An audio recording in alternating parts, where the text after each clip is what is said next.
Africa has no shortage of powerful, awe-inspiring animals.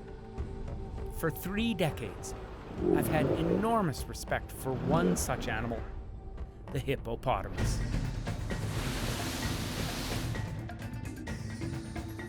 "20 years ago, I had the opportunity to get up close and personal to a hippo.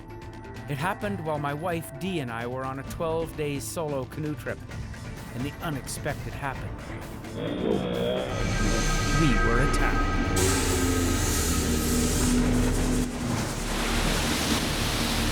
It ended up biting through our canoe, tipping us into the water and narrowly missing my legs, which would have certainly been ripped to shreds.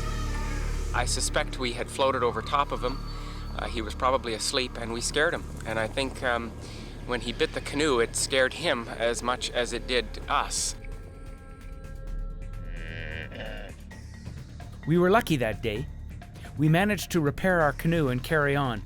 But since that experience, I've never looked at hippos in quite the same way.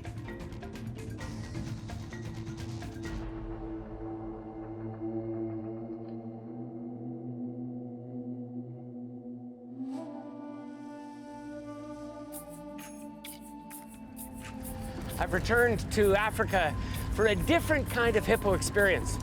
I've heard about a sacred hippo pool where you can have a spiritual experience with hippos. It's a place that I'm trying to find now, but to get there, I have to go to a little village by the name of Mekangaga. It's there where I'm to meet a fellow they call the Hippo Whisperer. There are no sneaky backwoods trails leading to Mekangaga's sacred hippo pool. There's one road in, and it runs right through the middle of the village. And make no mistake, these people are the gatekeepers. Hello, greetings. Very, very pleased to meet you.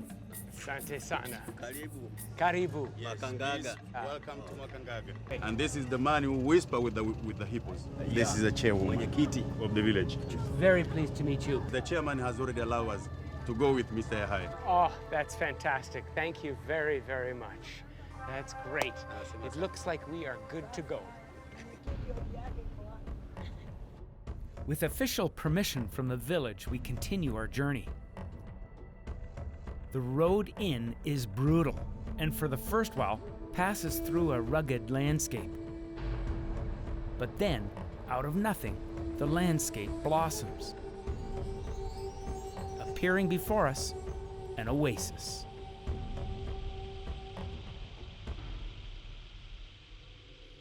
This place is like no other in all of Africa. Here the shade deepens, the air cools, the sounds change. It's like a journey to Middle Earth. The truck can only take us so far. For the final approach, we walk. I'm joined by Yahaya and a fellow simply known as Grub. Grub is working with the villagers on ways to protect the pool. And if the name Grub rings a bell, well, it should. Despite being born and raised in the wilds of Africa, Grub had a high-profile childhood.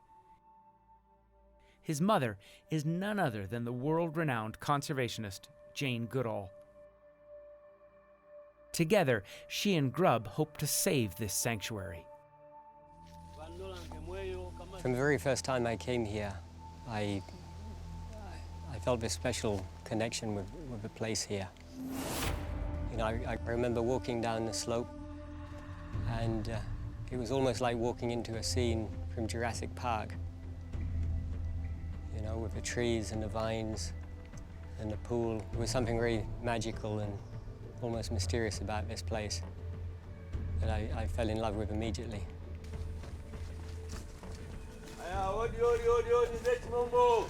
He's communicating with the hippos. He's letting them know that he's on his way down to the edge of the pond.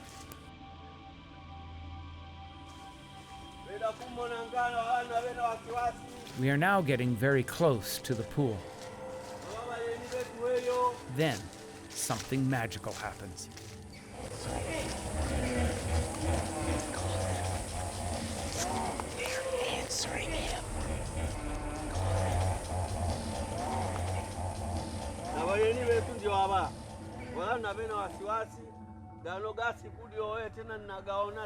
What does Yahya say? So, but he's basically just greeting the hippos, telling them they mustn't be worried. We're not here to harm them. There's no doubt about it. They're surfacing and looking at him and listening to him. You know, the more time you spend around a hippo pool like this, the more fascinating the hippos become. What do you think is the closest living relative of the hippo? The Greeks got it wrong when they called this giant the river horse.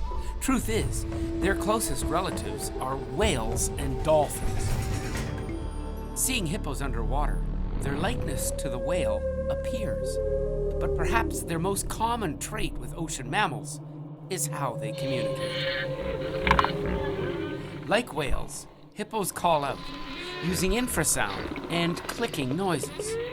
Hippos can also hear above and below water at the same time. They do this by transferring underwater vibrations through their jaw to their inner ear, just like dolphins do. Wow, remarkable.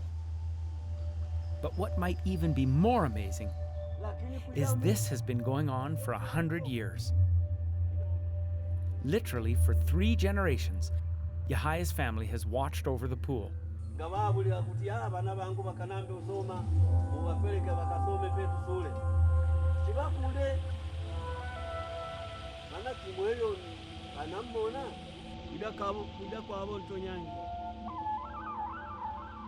It all started many years ago with a villager named Chimombo.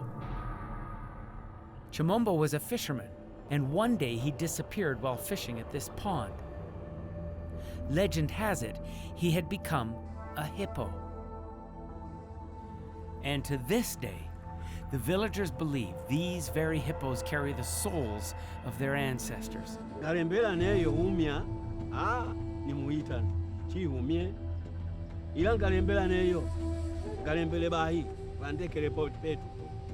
There's something happening here. It's taking my understanding of hippos and their relationship with us a little bit deeper.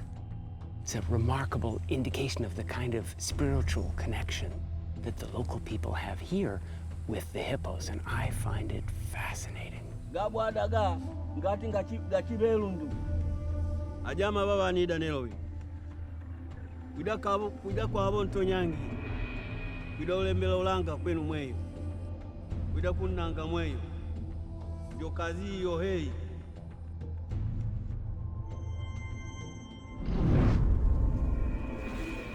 Think about it. For over a century, someone from Yahaya's village has sat in this very spot, on this very log perhaps, and talked to the hippos. For most of us in the Western world, we may find this hard to understand. But for Yahaya, when he looks out into this pool, he sees a connection to the past. This morning I heard Yahaya when he was talking to the hippos, and I heard him saying to the hippos how the world is changing. I've seen so many beautiful places in Africa destroyed because of development, and hopefully for our intervention we can help to prevent this. So Yahaya is gradually introducing the hippos to the idea that, the world is changing and that this is very important if they want to be basically saved.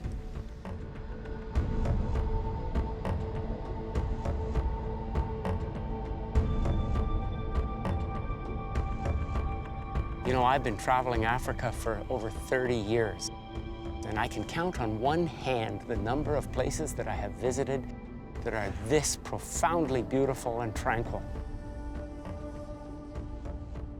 And it just fills me full of that understanding of the need to make sure places like this don't disappear. And I guess if I was to think about what the Hippo Whisperer might say, Ze Chimombo. Chimombo Habari. Habari. And Chimombo means hippo. Yeah. Ah. Thank you very much. Okay.